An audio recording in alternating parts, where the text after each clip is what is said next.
Hello, habari, bonjour.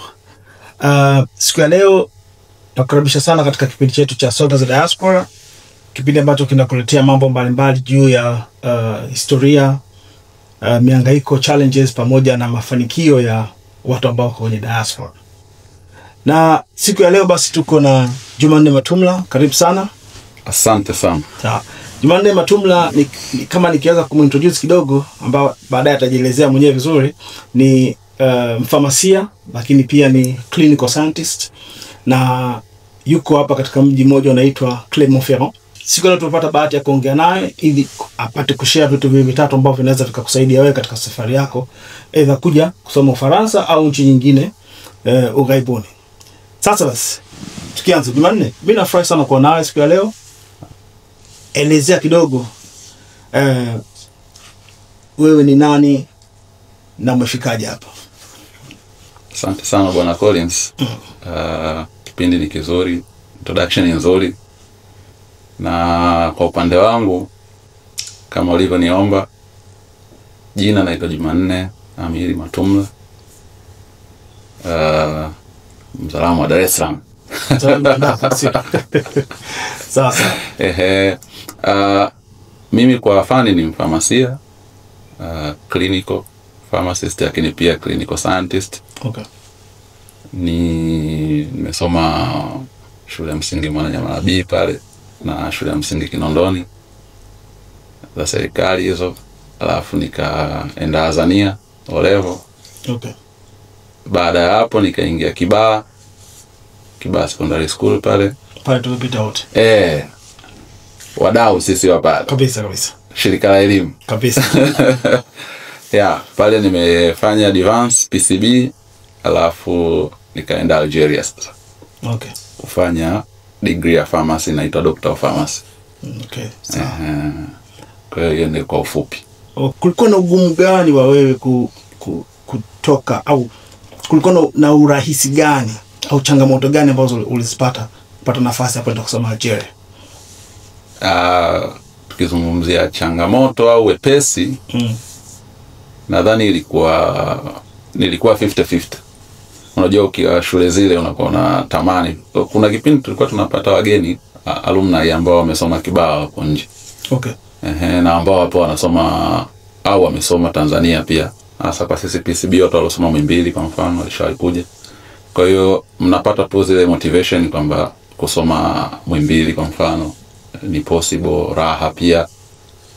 Lakini pia watu waliosoma nje, mfano tulipata mmoja amesoma Australia na anafanya kazi Australia, na wakazungumzia tu mambo hayo pia kwamba kuna fursa gani nje. Kwa hiyo unakuwa upo 50-50 kwamba kumbe nikipata nje ni hatua nzuri, na nikipata chuo kama Muhimbili kwa kipindi hicho ilikuwa pia hatua nzuri. Kwa hiyo ilikuwa tu ni balance ya wewe sasa katika vile utaona wapi ni kuzuri. Lakini mara nyingi level ambazo watu wengi sana wanaenda kusoma nje wanaanziaga masters. Ni watu wachache mpaka sasa hivi, naweza kusema kwa uzoefu wangu mimi na watu niliowaona, ni wachache sana ambao wanamaliza high school alafu wanaenda kusoma nje, kwa sababu mara nyingi kunakuwa na changamoto kubwa. Sasa kulikuwa na urahisi gani wa nyinyi kufanya application, au kulikuwa na special programs ambazo serikali ilikuwa ina support watu kwenda kusoma Algeria? Naam, ni kweli nachokizungumzia, kuna ugumu wa kupata bachelor's degree ya kwanza nje. Lakini kwa kipindi kile kulikuwa kuna programs za kwenda Cuba kwa watu wa PCB kufanya medicine. Kulikuwa na program Algeria, kozi nyingi, medicine, pharmacy na nyinginezo, engineering. Kulikuwa na nchi gani nyingine, Ukraine. Sasa. Kwa hiyo kikubwa ilikuwa tu ni matokeo ya form 6, kwamba kama matokeo ni mazuri, kwa sababu competition ilikuwa kubwa. Kama matokeo kidogo ni mazuri, ilikuwa nafasi zipo wizarani, walikuwa wanatoa kwamba kwa watu waliofaulu vizuri wanaweza kuomba katika hizo nchi ambazo nimezitaja. Kwa hiyo nadhani na ule ulikuwa ndio mwaka ambao TCU ameanzisha ile centralized system ya kuomba online. Kwa by the end, kama miezi ya mwisho kabla hawajafunga applications za vyuo vya ndani, ndio waliadi zile scholarship za Algeria na zingine.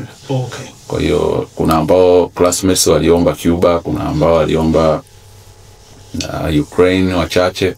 Sawa. Kwa na mimi ambaye na wenzangu wengi tuliomba pia Algeria. Kwa hiyo ilikuwa ni kitu ambacho kipo wizarani. Lakini kozi uliomba wewe, choice ilikuwa ni pekee Algeria au ni Algeria ni sehemu ambayo ilikufurahisha zaidi? Hapana, mimi nyumbani baada ya kutoka scholarship za Cuba nilipouliza wakaniambia hapana, Cuba sio kuzuri sana. Kuna kakaangu mmoja akaniambia Cuba sio kuzuri sana. Kwa nini sio Ukraine pia? Ukraine hakukuwa na kozi ambayo mimi nataka kwa kipindi kile. Kwa hiyo kabaki Algeria. Hapa mimi Algeria kwa sababu kulikuwa kuna medicine na pharmacy. Kwa sababu nilikuwa nipo in between, natamani either nisome medicine au pharmacy. Kwa hiyo sasa nikiangalia, nadhani kwenda Algeria kumekusaidia kidogo kukurahisishia nafasi ya kuja Ufaransa. Sahihi kabisa. Kwa sababu umejifunza lugha. Ndio. Niambie, kulikuwa na ugumu gani wa kujifunza lugha ya Kifaransa katika nchi kama Algeria? Najua lugha ya taifa si Kifaransa bali ni Kiarabu, si ndio? Ndio. Algeria kama ulivyogusia hapo, lugha zao ni mbili. Kama sisi Tanzania tulivyo na English na Kiswahili. Lakini sisi ni mashahidi kwamba Tanzania watu wengi wanazungumza Kiswahili. Okay. Japo Kiingereza kipo. Algeria pia ni hivyo hivyo, na Kifaransa, wana Arabic, lakini majority wanazungumza Arabic. Kwa hiyo mnavyofika, nakumbuka tulifika mwezi wa 10 mwishoni. Chuo tukaanza mwezi wa 11, mnapewa mwaka mmoja. Mwaka mmoja sio miezi 12. Mwaka mmoja wa chuo. Okay. Tukizungumzia mwaka mmoja wa chuo kwamba mnaanza Novemba, basi semester zinaenda vile vile. Semester kama ziko 2, semester kwanza kama inaisha mwezi wa 2 itaisha mwezi wa 2. Holiday kidogo, na semester ya mwisho kama inaisha mwezi wa 5 iliisha mwezi wa 5. Kwa hiyo mnakuwa na miezi kama 7 hivi ya kusoma lugha ya Kifaransa. Na mlikuwa mnasoma lugha, mtu ambaye alikuwa hawezi kupata ufaulu na utakiwa alikuwa anakuwa disqualified, anarudi nyumbani au alikuwa anarudia tena mwaka? Hapa kwenye mitihani kule kuna grades, kwamba mfano level B1, B2. Walimu walikuwa wanahakikisha watu wengi wapate level ya at least B1. Kwa sababu B1 inaweza kukurahisishia kuenda kusoma kwa Kifaransa. Japo ni ngumu kidogo. Nzuri ni B2. Lakini nachokumbuka ni kwamba majority tulipata level inayohitajika. Algeria hawana utaratibu wa kukurudisha. Nafikiri wanaamini wakikufundisha hadi ukamaliza ule muda unakuwa unajua na unaweza kuingia chuoni vizuri. Sasa tuki wrap up kuhusu Algeria, mazingira na elimu ilikuwa inatolewa Algeria, wewe unaweza ukaielezea vipi? Ukifananisha na Tanzania, lakini pia ukifananisha na Ufaransa, kwa sababu umeshapita kwenye kielimu kwenye nchi zote tatu. Naam. Algeria kwa sisi sasa, kwa sababu tulikuwa tunatumia Kifaransa afu ndio mara ya kwanza. Miaka ya kwanza elimu unaweza kusema ilikuwa ngumu sana. Mwaka wa kwanza, wa pili. Kwa sisi kwa mfano mimi nimefanya shule miaka 6, kwa hiyo miaka 3 ya kwanza naweza kusema ilikuwa ni migumu sana kwa sababu ya level ya lugha ambayo unakuwa unayo. Sio sawa na wenzako, lakini hapo ni kwamba kama somo likiwa gumu, maelekezo ya mwalimu mara nyingi ilikuwa inabidi ahamie kwenye Arabic. Kama vile Tanzania somo likiwa lijaeleka vizuri kwa Kiingereza, anahamia kidogo Kiswahili kuelezea. Mfano nakumbuka kuna mimea kwenye pharmacy, kuna somo mnasoma mimea ya dawa, medicinal plants. Unakuta mwalimu akianza kutoa lile jina kwa kisayansi na kwa Kifaransa, alafu analielezea kwa Kiarabu. Kama sisi mwambie mtu ule mwarobaini au mnyonyo. Kwa hiyo ugumu ulikuwepo, lakini kama unavyojua juhudi ndio kila kitu. Uliniuliza swali kwamba kwa kukompea na Tanzania na Ufaransa. Ufaransa nafikiri kwa sababu ni muda mfupi, elimu ni ngumu zaidi. Mambo ni mengi sana kwa muda mfupi. Tanzania kwa level ya chuo nasikia tu story, kwa siwezi kucompare. Kwa sababu Tanzania sijai kusoma chuo. Lakini naamini Algeria na Tanzania inaweza ikawa zinafanana.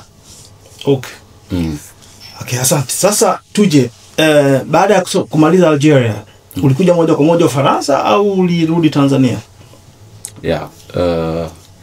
Nilivyomaliza Algeria nilirudi Tanzania. Kwa sisi kozi za afya kuna internship ya lazima Tanzania iliweze kusajiliwa, hasa kwa pharmacy. Kwa hiyo Algeria nilifanya pia internship mwaka mmoja, lakini pia Tanzania nilipoenda nilirudia tena internship mwaka mmoja. Kwa hiyo kwa bila kufanya ile internship huwezi kufanya kazi. Yeah, sababu internship ni requirement ya lazima kabla ya kufanya mtihani wa usajili. Okay. Sisi tuna baraza la pharmacy, kuna mtihani wa usajili. Kwa nadhani hicho ni kitu kimoja hapo ambapo mtu inabidi aangalie akiwa anaenda kusoma nje.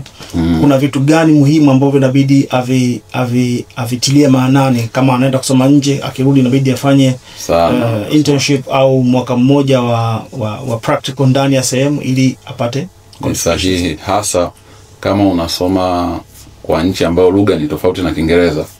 Unajua zile terminology unazozitumia kwa Kifaransa kwa mfano, au kwa watu waliosoma kwa Spanish kama Cuba, ni tofauti na terminology zinazotumika Tanzania.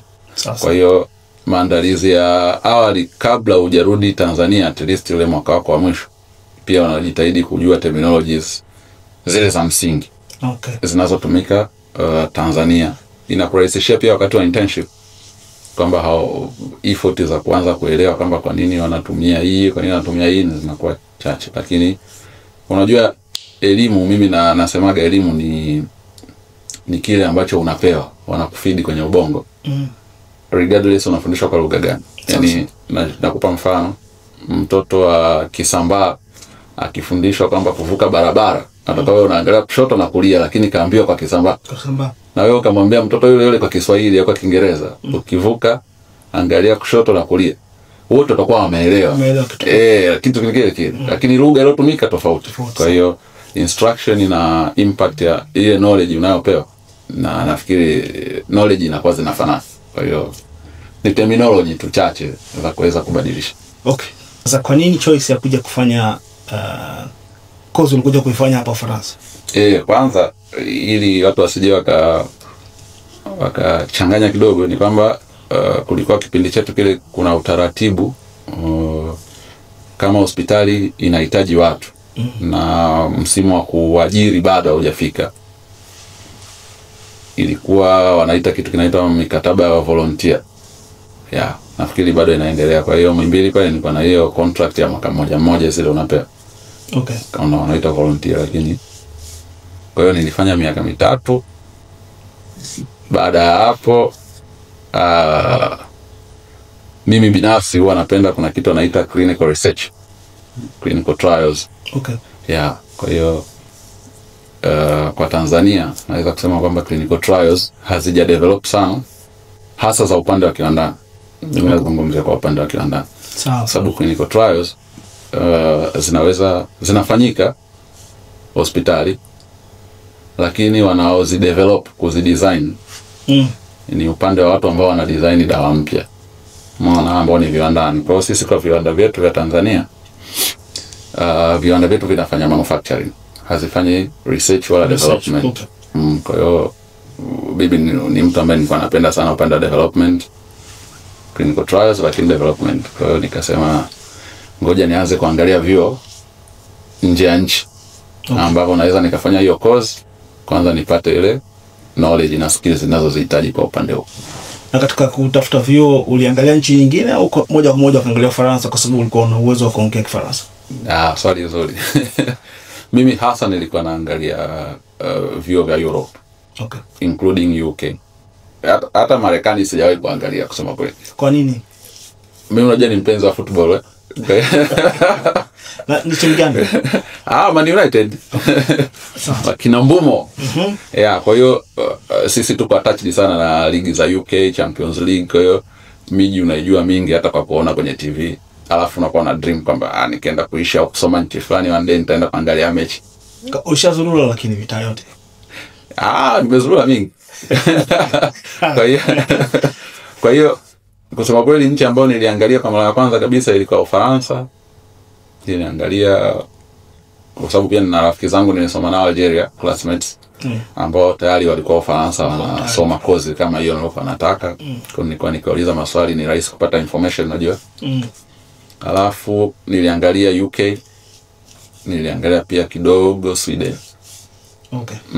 Na katika wewe kufahamu Kifaransa na watu ambao walikuwa wameshakuja hapa ambao unawafahamu, kulikuwa na urahisi gani kwa wewe kupata chuo na kupata maelezo kuhusiana na vyuo na maisha yalivyo nchini Ufaransa?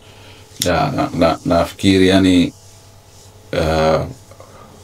watu ambao tayari tulisoma nao unaojua nao waliokuwepo Ufaransa kwa mfano yani ndo alikuwa anarahisisha sana mimi kupata zile information. Wakati mwingine unacho kila kitu lakini kujua mfumo wa jinsi gani uapply, jinsi gani utengeneze faili lako liwa impress wale maprofesa wa chuo wanaochagua, ile mara nyingi inahitaji pia kupata mtu ambaye anakomenta, yani ambaye anakupa zile information kwa karibu. Kwa mfano bana, Ufaransa motivation letter inakuaje na CV inakuaje. Kwa hiyo vile bwana vilisaidia sana. Nafikiri na ndio sababu although nilipata pia chuo UK, lakini sasa kupata ile information za karibu zaidi zilikuwa nyingi zinatoka Ufaransa. Na ulipokuja shule ulikuja kwa scholarship au ulikuwa unajisomesha mwenyewe? Hapo mimi nilipata scholarship ya Campus France, inaitwa kwa Kifaransa Bourse du Gouvernement Français, yani French government scholarship kupitia French Embassy ya Tanzania na kitengo chao cha Campus France Tanzania. Kulikuwa na ugumu gani au urahisi gani katika kupata scholarship? Ile scholarship bwana ina ushindani kwa sababu nafasi ni chache. Mara nyingi nafasi huwa wanatoa 3. Kwa hiyo applicants mnaweza mkawa hata 50, 100, lakini nafasi 3. Kwa hiyo ushindani na ugumu upo. Mwaka 2020 niliomba, tulichaguliwa watu 12, zikaja zile COVID. Kwa watu wa awali tulipita vizuri, watu wa mwisho haikuendelea. Sawa. Kwa sababu ya mambo ya COVID. Kwa mwaka uliofuata tena 2021 nikaomba tena, nikapata. Na unadhani swala la wewe kujua Kifaransa lilikusaidia zaidi kukupa kipaumbele kwenye kuchaguliwa au walitumia vigezo tofauti? Sidhani, kwa sababu sisi mwaka tuliokuja Kifaransa nilikuwa nakujua peke yangu. Tulikuwa 3. Wawili walikuwa wamesoma Tanzania na walikuwa wazungumzi kabisa French. Nafikiri ni ile kozi kwanza ulioomba kuna priorities kila mwaka. Alafu cha pili nadhani ndio nilichokuwa nakizungumzia sasa, dossier yako au faili lako lile la scholarship. Fomu yako utakaoelezea vizuri kwamba utafanya nini, utaisaidia nini jamii yako, na kule Ufaransa utaenda kupeleka nini. Sawa. Na katika vyote hivyo unadhani ni kitu gani ambacho wakati unafanya application ya kuja Ufaransa au kuomba scholarship ungekifahamu kingekusaidia zaidi au kingebadilisha mwanzo wako kupunguza changamoto chache? Umri.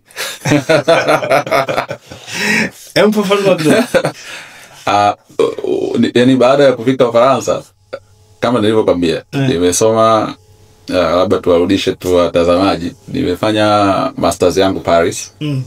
Chuo kinaitwa Paris-Saclay University. Iki chuo bwana ni kikubwa sana. One of the best hapa Ufaransa. Sasa Ufaransa kuna utaratibu kwamba unaweza kufanya masters yako, alafu hizo masters zina utaratibu tofauti. Mfano kuna masters unaweza kuwa unasoma alafu zina opportunity za kufanya alternate between school na kazi. Sasa ile ni nzuri sana kwa sababu ndani ya miaka 2 unakuwa umepata experience ya kazi minimum miezi 12. Sasa. Sasa bana zile zina limit ya umri. Mwisho miaka 30. Yani 29 pa. Sasa. Sasa ukichelewa sana, mimi nilipoingia mwaka wa 2 nilitaka kufanya hiyo. Kwa sababu hiyo clinical trials development kuna kozi kabisa specific masters mwaka wa 2 specialized kabisa. Ambayo itakupa pia experience ya miezi 9 huko ndani ya mwaka mmoja. Ile bana niliomba pale. Ni kozi ambayo ni nzuri, iko well structured, watu wa industry wanafundisha, yani ilikuwa nzuri sana. Nikaomba, nikajibiwa umri wako kwa hii kozi huwezi kuingia kwa sababu inabidi kufanya alternance na alternate. Ndio hiyo age limit miaka 29. Nikasema kumbe ningekuja mwaka jana bwana. Kwa hiyo kwa ushauri wangu kwa watu ambao wanataka kusoma nje, ukimaliza kwa mfano wengi wanamaliza bachelor's degree around miaka 24 25. Kufanya kazi miaka 2 hivi inatosha sana kukupa experience kwanza na kukufanya ujue unahitaji nini. Alafu kama unataka una ndoto za kusoma sasa nje kwa mfano, ni vizuri kufika kwenye hiyo age 24 mpaka 28. Yani ni age nzuri. Sisemi waliozidi hawataki kuja. Alternatives ziko nyingi. Lakini faida pia ziko nyingi zaidi unapokuwa mdogo. Sawa. Asante. Nafahamu kuna watu wengi wakija Ulaya au wakienda kusoma Ulaya, kuna wanaochagua kubaki, kuna wanaochagua kuhama nchi, na wengine wanachagua kurudi nyumbani. Sasa wewe umeamua kubaki, na sasa hivi najua kwa kazini.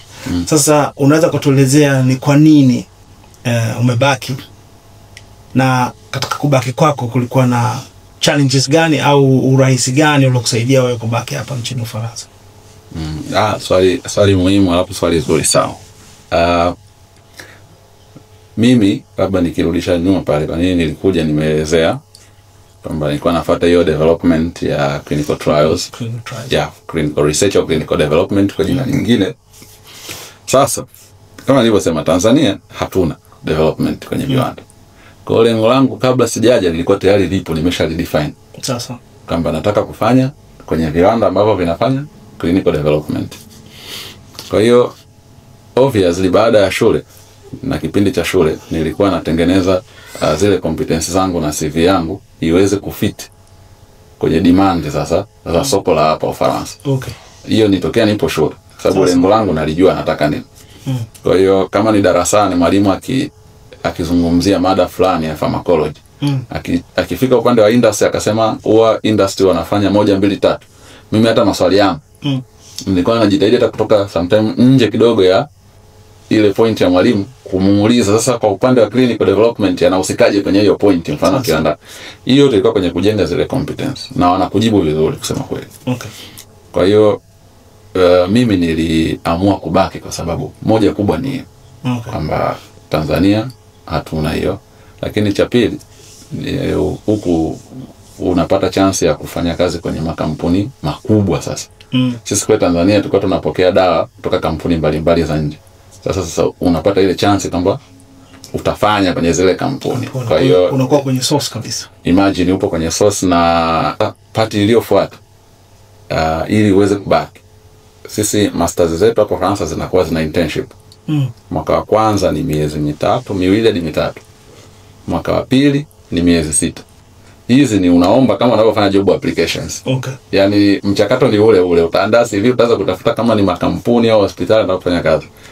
Mimi sasa sisi masters yetu labda kwa information tu ya ziada inakupa competence kubwa sana kwenye kufanya PhD research.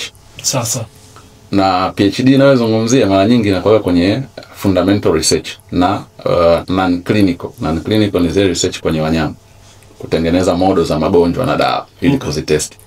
Ilikuwa haipo sana kwenye clinical, yani mwisho clinical ilikuwa mnagusia. Lakini mimi binafsi kwa sababu ya competence ninazozitaka, kwa sikuwa na mpango wa kuendelea na PhD. Na sikuwa na mpango wa kuingia kwenye research labda za hospital kama nilivyotoka. Kwa hiyo mimi CV yangu nilikuwa nimeshaanza kuitengeneza, competence zangu nilikuwa nafuata short course chache ili kupata competence zaidi za upande wa clinical. Okay. Lakini hapo kwa kujazia ili ufanye clinical sasa kiwandani lazima wewe unajua basic research na non clinical za animals. Ili kwa sababu kote utachukua zile data ili uzitumie kwenye clinical sasa. Okay. Kwa hiyo mimi internship zangu nilifanya kwenye clinical. Mwaka wa kwanza nilifanya hospitali kwenye hizo applied clinical trials. Halafu mwaka wa pili miezi 6 nikaomba kiwandani sasa kwenye clinical development. Hiyo yote kuandaa CV. Okay. Wewe nilichokusoma mimi ni kwa wewe ulikuwa una malengo na ulikuwa hufanya kitu ambacho kinatoka nje ya malengo yako. Kwa kila ulichokuwa unafanya lazima kitimize sehemu moja wapo ya kufikia lengo lako kubwa. Na yani ni kama vile umepewa job description kipindi unaanza shule, afu unaambiwa kwenye kila hii description ya hii role ambayo utaifanya kiwandani, basi mimi naichukua ile na itafutia competence. Naitafutia competence. Kwa mwisho wa siku CV yako itakuwa imekaa kwamba hiki najua, hiki nafahamu, hiki nafahamu, hiki nafahamu. Okay. Kwa hiyo nadhani swala muhimu ni kwa mtu kama anataka kuja kusoma nje au kuja kufanya kazi nje kuendeleza career yake, ni muhimu kuwa na malengo. Elewa unachotaka kukifanya elewa unachohitaji kukifanya, lakini pia utambue namna gani unaweza kufika pale. Kwa hiyo unaweza kauliza, unaweza ukapata ushauri. Kuna watu wengi tu wanaweza kukushauri, especially watu ambao wametangulia. Na katika kozi yako wewe, kuna mtu yeyote ambaye alikuwa ameshatangulia ambao ulikuwa unaweza kupata maelezo kutoka kwake? Kwa kweli hapo unazungumzia kwa Mtanzania au wengine? Kwa Mtanzania au mtu wote mwingine ambao unamfahamu? Kwa Tanzania hapana. Nadhani sisi ndo tulikuwa mwaka wetu tulikuja wafamasia wawili wa Tanzania kwenye kusoma hiyo masters. Okay. Na masters pia ilikuwa huo ndo mwaka wake wa pili tokea ianzishwe. Kwa sababu ni masters ambayo inafundishwa full in English. Okay. Kwa hiyo ulisoma Kiingereza? Kwa Kiingereza. Umeenda kusoma Algeria Kifaransa, lakini umekuja Ufaransa unasoma Kiingereza. Kwa Kiingereza. Kwa hiyo sisi ilikuwa ni batch ya pili na sisi ndo tulikuwa Tanzania wa kwanza. Okay. Na ni ile kozi ilikuwa ina international students wengi sana. Okay. Sasa swala la muhimu la kupigia mstari nyuma. Ufaransa unaweza ukaja kusoma Kiingereza. Na hizi kozi ziko nyingi, sio kozi moja, ziko kozi nyingi unaweza ukaja kusoma engineering Kiingereza. Lakini kwenye hizi kozi ambazo unasoma Kiingereza, ada yake inakuwa tofauti na ada ya kozi zinazofundishwa Kifaransa au? Mara nyingi ipo hivyo. Mara nyingi kuna site ya Campus Friends ambayo ina kila kozi inayotolewa kwa Kiingereza hapa Ufaransa. Ni kweli kuna kozi zinazotolewa kwa Kiingereza ambazo ada yake ni kama zile za Kifaransa zinazotolewa kwa Kifaransa. Tukimaanisha kama inatolewa kwa Kifaransa, maana tunaonyesha ada yake ni chache. Ada ndogo. Around euro 300 hadi 500 kwa mwaka. Ila zinazotolewa kwa Kiingereza ambazo ni international, mara nyingi ndani ya kozi kuna mambo mengi sana wanajaribu kuyaweka kwenye hii kozi. Mfano international speakers, international professors, maana kwa hiyo wana treat as international students na ni international masters. Obvious demand ni kubwa zaidi, na vitu wanajaribu kuwapa ni vingi zaidi. Kwa hiyo ada yake mara nyingi inakuwa around euro 5,000 mpaka euro 7,000. Okay. Na ukiangalia kiwango cha elimu au quality ya elimu unaoipata inaendana na ada kama hiyo ya euro 5,000?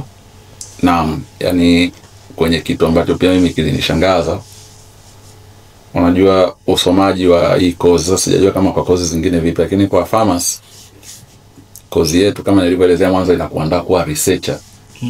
Mfano kwa PhD au kama mimi nayefanya clinical trials na wengine. Walimu wamebase zaidi kutoa topics zinazoendana na lab za chuo za research. Kwa hiyo sisi chuo chetu ni kikubwa sana. Kina kwenye upande wa pharmacy na drug development kuna lab nyingi za research. Kwa hiyo just imagine professor mkubwa kabisa Paris anayehusika na kudevelop labda dawa za pain au anayehusika na kudevelop dawa za depression, ana hiyo lab yake ya depression. Yeye ndio professor wenu. Obviously upo kwenye original source. Wale ambao mnawasite, siku zote tunawasite kwenye research articles, research papers, ndio hao wanaowafundisha. Okay. Unaona? Kwa hiyo quality ya elimu unaipata ile ambayo inatoka kwenye original source. Kama mimi labda ndio nilikuwa mwanzo wa watu pioneers labda wa kudevelop dawa fulani au method fulani. Kwa hiyo just imagine what you get from there. Nakuelewa. Kwa hiyo nadhani quality ya elimu iko vizuri. Lakini kuna kitu kingine ambacho nilikuwa nakisikia, wanasema kuna courses ambazo Ufaransa zinafundishwa. Nadhani kwa maelezo ya kozi yako haitakuwa kama hiyo. Kuna courses ambazo zinafundishwa lakini huwezi kwenda kuzifanyia kazi nje ya Ufaransa. Sasa unauelewa kidogo kuhusiana na hizo courses ambazo unaweza kuzifanya Ufaransa zikawa ziko applicable ndani ya Francophone peke yake, au unadhani courses zote ambazo zitakuwa zinasomwa katika level ya degree na masters pamoja na PhD? PhD nadhani ni universal, lakini bachelors na masters ni courses ambazo zinaweza zikawa universal pia. Mimi huwa nina mtazamo tofauti na hizi elimu. Imagine mimi nimesoma masters ambayo sio ya clinical development, lakini ni ya drug development ya pharmacy. Lakini mimi nilikuwa naenda extra miles kupata extra knowledge, kufeed. Kile wanachokupa ni kizuri, utakitumia popote. Lakini kwa ninachokitaka malengo yangu, kama hakitosha inabidi nikitafute sehemu afu niwaulize maprofesa watakujazia. Na opportunity ya kufanya internship. Uzuri wa Ufaransa, hata kama course jina lake ni masters ya kuvuna maua. Ndani ya ile masters structure yake hamwezi tukua mnasoma tu kuvuna maua. Mfano mnaweza mkawa mnasoma environmental impact ya kuvuna maua. Mnaweza mkawa mnasoma how to manage quality during uvunaji wa maua. Hizi quality management, environmental ni kozi ambazo ndo kazini tunaweza kuita kama job description. Okay. Kwa hiyo unaweza kutumia ukaenda kuomba kwenye kazi kwenye kiwanda ambacho wao wanafanya quality control ya labda uvunaji wa kitu kingine. Sasa labda kama natoka mfano rahisi, labda nyuki uvunaji wa asali, quality control methods zinazotumika control quality kwenye uvunaji wa nyuki, mashine na methods zote majority zitakuwa ni hizi zinazotumika control quality product za uvunaji wa maua labda. Sasa unavyoomba kazi au wewe kama ni mtu unataka kufanya kazi kwenye quality, uweze kusema mimi nilisoma kozi ya uvunaji quality nilisoma kozi inahusu mambo ya maua, wakati kuna modules nyingi umesoma zinaendana na ile job description. Okay. Kwa elimu ni kitu ambacho ni universal. Achana na jina la degree. Yani mimi watu huwa nawaambia usiangalie jina la degree. Angalia jina, angalia content za ndani. Je, zinafundishwa topics ambazo kwa ulimwengu wako zitakusaidia kufikia malengo? Na hicho sasa ndio kinakupa jibu kwamba swali lako, je, hizi ziko applicable hapa? Hapana. Zile moduli zote ukizichukua vizuri unazozitaka kuzifanyia kazi, zinafanya kazi popote. Okay. Yeah. Na unadhani kwa ushauri wako mtu ambaye anaamua, kwa sababu nadhani Ufaransa elimu pamoja na culture pamoja na vitu vingi havijulikani katika nchi kama zetu, kwa sababu ni sisi tuko kwenye dunia ambayo tulitaliwa na Mwingereza. Hawa ni Wafaransa. Kwa kuna nchi ambazo zinafahamu vizuri Ufaransa kuliko sisi. Je, unadhani ungekuwa unamshauri mtu kuja kusoma Ufaransa, ungemwambia ajiandae vipi? Kwa hivyo ya masters kwa mfano namwambia ajiandae na mchaka. Miaka 2 mirefu sana. Hakuna yale mambo ya masters za jioni, yale unaenda jioni. Hapana, yani hii kama vile umerudi primary darasa la 7. Kuanzia saa 2 mpaka saa 12 jioni. Okay. Ni bumper to bumper. Sawa. Kwa hiyo ajiandae kisaikolojia kwamba shule ni ngumu, shule ni ndefu. Shule ni ngumu, shule ni ndefu. Lakini pamoja na hayo watu wengi sana wanadhana kuwa ukija ugaibuni au ukija Ulaya unapiga boxi. Sasa wewe unaposema bumper to bumper mambo yanakuwa mengi, muda gani anapata kwenda kupiga boxi? Nakumbuka sisi tunaanza shule, mwalimu maprofesa akatuambia msitafute kazi, msiende kubeba box kwa sababu hatuna muda, yani muda haupo. Jumatano sisi tulikuwa tuna vipindi. Kwa tunasoma Jumatatu, Jumanne, Alhamisi na Ijumaa. Wanatuambia Jumatano sasa itumie kufanya kama umepewa assignments, kwa sababu sisi tulikuwa tuna assignments nyingi kwa research papers za kuread, za kusoma zilikuwa nyingi na kuanalyze. Pumzika pia fanya hizo kazi. Kwa hiyo masters nyingi kwa Ufaransa muda hamna kwa kufanya kazi, na hapo ndo linakuja kwa nini ni vizuri kuomba scholarship. Lakini haimaanishi kama ukikosa scholarship huwezi kufanya hizo kazi unaweza ukafanya muda wa summer holidays kuanzia mwezi wa 6 pale hadi mwezi wa 8. Na mwanafunzi anaweza kufanya kazi masaa 20 kwa wiki. Na wewe ulishakubeba boxi?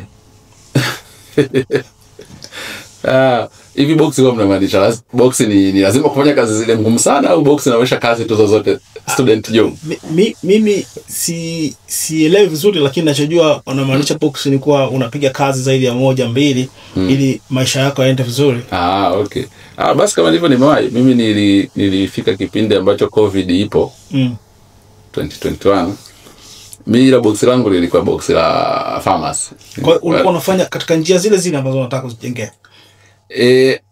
Naweza kusema ukiwa ni medical personnel kwenye hizi nchi, kuna kazi fulani hivi unakuwa uko priority kuzifanya. Okay. Ambazo zipo ndani ya domain yako. Kwa mfano mimi nilikuwa wanaita tester kwa COVID. Kwa hiyo mimi nilikuwa nafanya kwenye pharmacy Paris pale.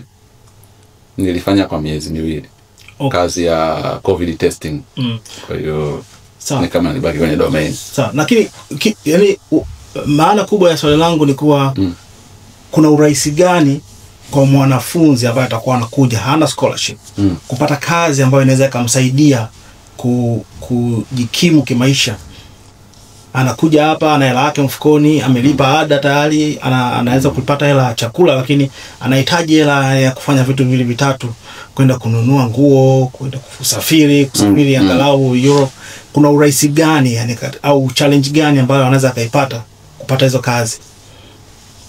Kwa mwanafunzi ukienda miji mikubwa, hapo tunazungumzia Paris, Marseille, Lyon, miji mikubwa, kazi za students zipo nyingi. Okay. Kwa hiyo tuseme miji mikubwa, challenge ya kupata kazi ya mwanafunzi kusogeza au kuongeza kipato sio kubwa kama miji midogo. Miji midogo wanafunzi ni wengi, alafu hakuna tunasema hivyo viwanda au kazi sio nyingi sana. Okay. Kwa hiyo labda kwa mtu ambaye anakuja bila scholarship, kwa ushauri wangu ni vyema akachagua miji mikubwa. Okay. Na ndio swali langu lingine lilikuwa linakuja. Ni miji gani ambayo unapendekeza kwa mtu kama anataka kuja kusoma kutokana na kozi yake angeweza kuchagua? Kwa sababu watu wengi wakifikiria Ufaransa wanajua ni Paris. Lakini kuna miji mingine mikubwa ambayo ipo ina vyuo. Hapo nazungumzia mwanafunzi wa scholarship au ambaye hana scholarship? Yeyote katika hao. Okay. Kwa ambaye hana scholarship anaweza kusoma popote. Miji midogo ni vizuri zaidi kwa sababu gharama za maisha ziko chini. Mfano anaweza kupata room euro 150 kwa mwezi. Wakati kwa Paris labda euro 300.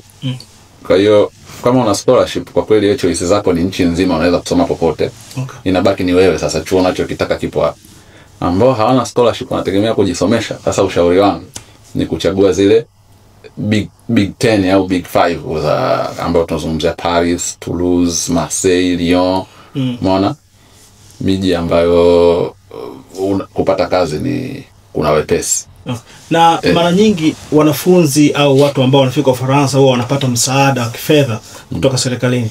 Je, unadhani mwanafunzi ambaye hana scholarship naye anahusika katika hilo? Sheria zina change, lakini kwa experience yangu Ufaransa akikuleta kwa scholarship pia unakuwa na priority kwenye kupata misaada. Okay. Yani kama imagine wewe na mimi wote tumekuja unajisomesha, mimi nina scholarship, kwenye party ya serikali kukuchangia rent, mimi wanaweza kunipa euro 200 wakakupa euro 50 au 70. Okay. Kwa hiyo inatokana na kigezo gani? Kwa wanaangalia kiasi cha fedha ulizotoa. Vigezo ni kwamba mtu anayejisomesha ili apate student visa Tanzania anapotoka, kuna amount wanawaambia lazima uwe nayo kwa mwaka. Na unatakiwa utoe proof kwamba unayo hii amount ya kuweza kuishi Ufaransa kwa mwaka. Na mara nyingi inakuwa ni same amount na mtu anayepewa scholarship. Kama mzazi wako au ofisi yako inayokusomesha ina uwezo wa kukupa hizo hela, kwa hiyo serikali huko haina haja ya kuendelea kukusupport. Okay. Lakini mtu ambaye amekuja kwa scholarship, serikali kule imeshamkagua yenyewe Ufaransa kwamba sisi tunamsomesha, kwa hiyo favor zote zinazoendana na kukusomesha tutakupa pia. Okay. Nafikiri ndio logic yao. Okay, asante. Hiyo jibu zuri na nimerifurahia. Kitu kingine, kwa mfano mtu ambaye anakuja bila scholarship, je, ana uwezo wa kuja kutafuta na kuomba scholarship akiwa tayari ameshafika Ufaransa? Ni possible. Mfano namjua mtu ambaye amesoma engineering, amekuja bila scholarship, lakini wao wana scholarship ya mwaka wa pili kwa mfano. Okay. Chuoni kwa, lakini kwa best students. Okay. Kwa labda wanaweza kuchukua top 2 kwenye mwaka wa kwanza. Waliofaulu vizuri wakawapa scholarship kwa mwaka wa pili. Okay. Kwa hiyo tunarudi pale pale. Hivyo ni vitu ambavyo information zipo kwenye course. Hiyo nimekutajia engineering, kuna course ya biobanking nafikiri ipo Nice. Okay. Na wenyewe wana huo taratibu. Kwa hiyo hizo ni taratibu ambazo zipo kusema kweli. Asante. Sasa turudi wewe sasa hivi uko kazini. Na naelewa vibali anavyotumia mwanafunzi na vibali anavyotumia mtu ambaye yuko kazini ni vibali viwili tofauti. Sasa kulikuwa na ugumu gani wa wewe kubadilisha kibali cha kutoka kwa mwanafunzi au tuseme kubadilisha status yako kutoka kwa mwanafunzi mpaka kuja kuwa mfanyakazi? Na kulikuwa na ugumu gani katika kupata kazi? Okay. Ugumu kupata kazi. Mimi kwanza tuende kwenye vibali. Swali la kwanza. Kibali unakipata baada ya kupata kazi, si ndio? Okay.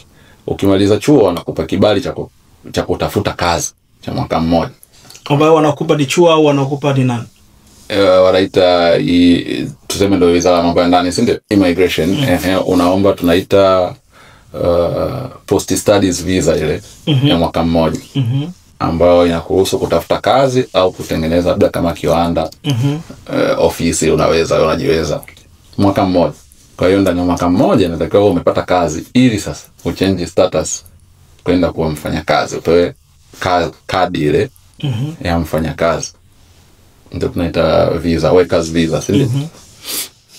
Hiyo pati ya kwanza. Kwa hiyo tuseme hii ya kutoka student kwenda kupewa job seekers visa, hii ipo utapewa. Sasa kwenye kutafuta kazi, kusema kweli siku hizi competition ni kubwa. Sasa sijui zamani ilikuwaje, lakini siku hizi wanafunzi kwanza ni wengi wanaofanya masters.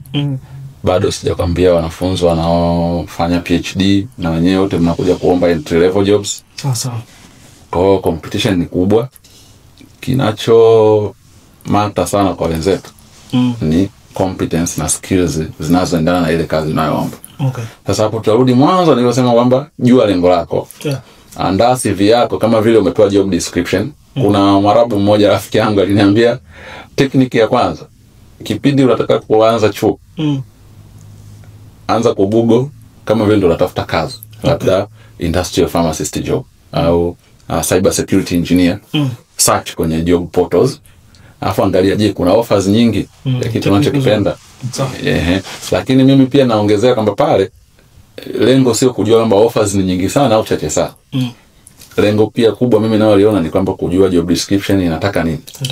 Kwa hiyo nadhani ukianza kutengeneza sasa zile competency itakusaidia mwisho kabisa CV iwe inamfikia HR. Maana yake kuna lile swala kwamba inamfikia HR afu ataipenda, atamfikishia manager hapo chaguo at least kwa interview.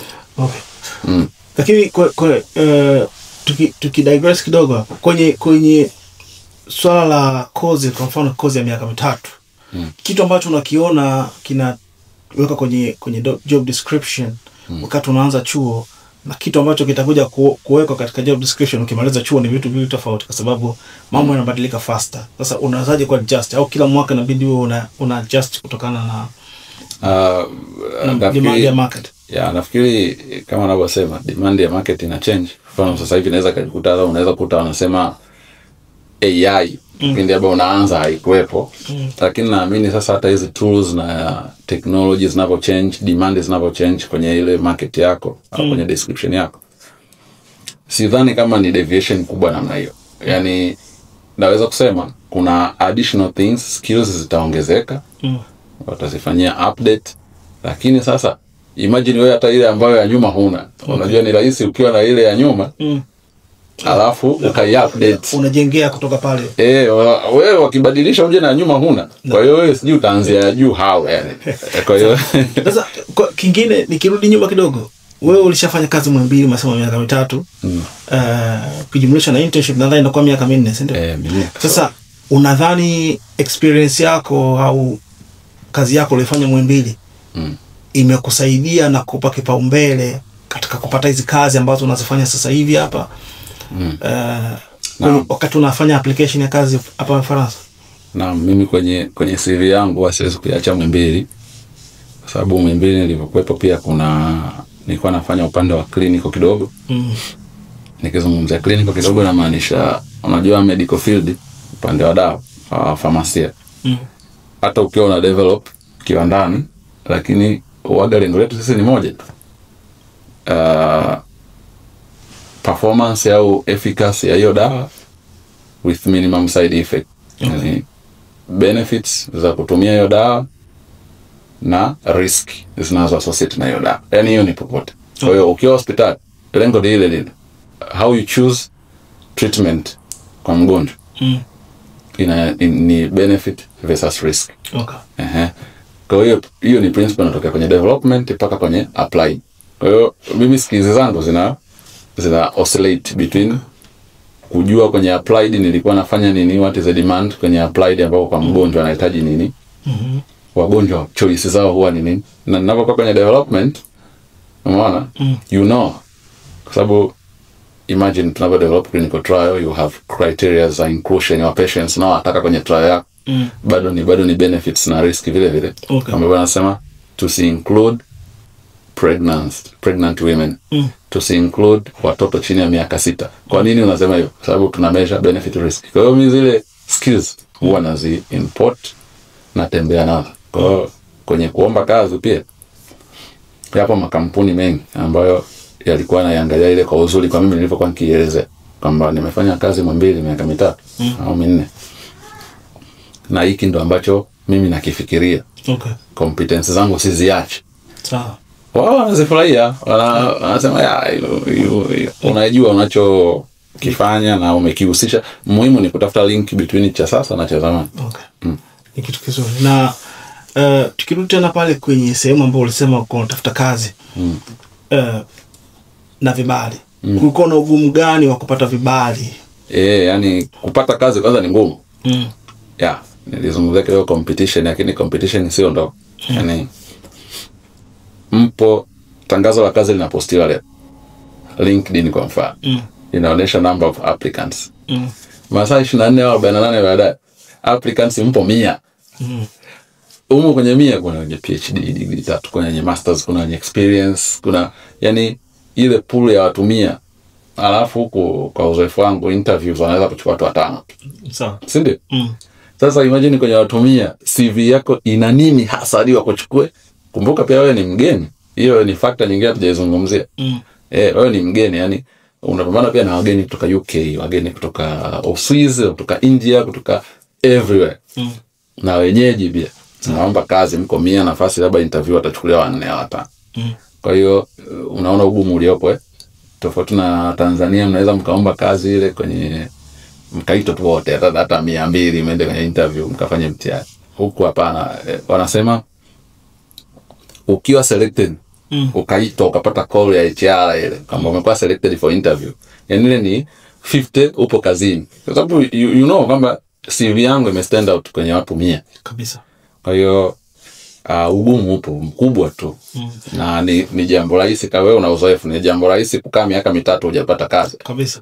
Au unaweza kufanya application 100 umeitwa interview moja hujaitwa. Ugumu upo kabisa. Na kwa hiyo katika hilo aina ya vibali ambavyo unaweza ukapata, ukishapata sasa kazi, ukishapata kazi, kwa unaweza ukapata kibali kama mfanyakazi. Na kuna vibali gani vingine ambavyo vinaweza vikarahisisha zaidi? Vibali inategemea na aina ya contract utakayopata. Kwa mfano unaweza kupata kazi lakini ya contract fupi. CDD wanaita. Ina duration yake ina limit. Mfano bana tunakupa kazi ya miezi 6 au mwaka mmoja. Kibali utakachopata ni work visa ya temporary tunaita. Wanakupa temporary. Inayoendana na muda utakao kuwa umepewa contract. Contract mwaka mmoja na ile atakupa validity yake mwaka mmoja. Alafu kuna ile sasa ya mfanyakazi ambaye kapata permanent job, CDI tunaita. Ya kupata permanent job hapa sasa hapo kuna mawili. Kama umepata mshahara ambao unafikia level fulani ambao serikali imeweka, unaweza ukapata ile talented wanaita. Talented visa. Talented visa ni nini? Hiyo kwa jina lao wanaita ni passport talon. Wao wana hizo aina za visa za mfanyakazi. Hiyo wamegrade kwamba kulingana na activity. Mfano kuna researchers, kuna category nyingine ni watu wakifikia salary fulani wanaweza kuomba hiyo. Wana regard kwamba ni highly talented. Kwa hiyo inakuwa ya miaka 4 ukipewa. Alafu kuna ya permanent job ya kawaida ambayo inaanzaga kupewa ya mwaka mmoja, then ukirenew unaweza ikapanda pia ika miaka 4. Kwa hiyo zipo za aina nyingi kulingana na situation yako. Kwa hiyo hiyo visa ambayo inavutia vipaji haipo tu kwenye kupiga misuli, yani kwenye elimu. Mtu anaweza kawa yuko vizuri kwenye michezo na ndo maana ya talent. Kwa hiyo haiko limited kwenye kiwango cha mshahara wala elimu. Ni kategori nyingi. Kama kwa mfano hapa sasa hivi anakuja Mbwana Samata kucheza League 1. Nadhani yeye ndo wale watu wanao qualify pia kwenye passport talon, hizo talented visa. Kwa hiyo wameweka hivi kuvutia vipaji. Vipaji inaweza ikawa kwenye elimu, kwenye kazi na kwenye mambo mengine kama michezo, ngoma, sanaa. lakini inavutia kwa sababu inarahisisha. Kwa mfano mtu kumove na familia yake inarahisisha sana. Imagine unataka kutoa talent UK, Tanzania kuna talent umeiona, mfanya kazi mzuri sana, mwana michezo mzuri, alafu imchukue miaka 3 familia yake kuja, ni ngumu ya kumconvince kuja. Kwa hiyo ile inarahisisha kwamba ukipewa, familia yako inaweza kukufuata ndani ya miezi 2-3. Kwa hiyo ina fast track kila kitu. Nzuri sana. Kila kitu kinakuwa kipo accelerated. Asante. Sasa pengine swali ambalo mara nyingi wanapenda kuliuliza. Je, wewe unajutia uamuzi wako wa kuja kuishi Ufaransa na kufanya kazi Ufaransa? Kujutia utaka kumaanisha kufurahia. Kuna mambo mengi. Inawezekana ukafurahia ukajutia. Ni kweli. Mimi kusema kweli nitakuwa kwa Kiswahili wanaita kukosa nini? Fadhila. Mkosefu wa fadhila au shukrani. Nitakuwa nakosa fadhila au shukrani kwa Mungu nikisema kwamba nachukia au sijafurahia. So far malengo ambayo nilikuwa nimejiwekea, ile vision nilikuwa naiona natamani nifike, ipo kwenye njia nzuri. Okay. Ipo inaenda kama vile ambavyo niliwishi iende. Kwa hiyo kusema kweli mimi naona nafurahia tu ambacho kinanitokea mpaka sasa. Bado sijafika nao pataka, lakini sio mbaya.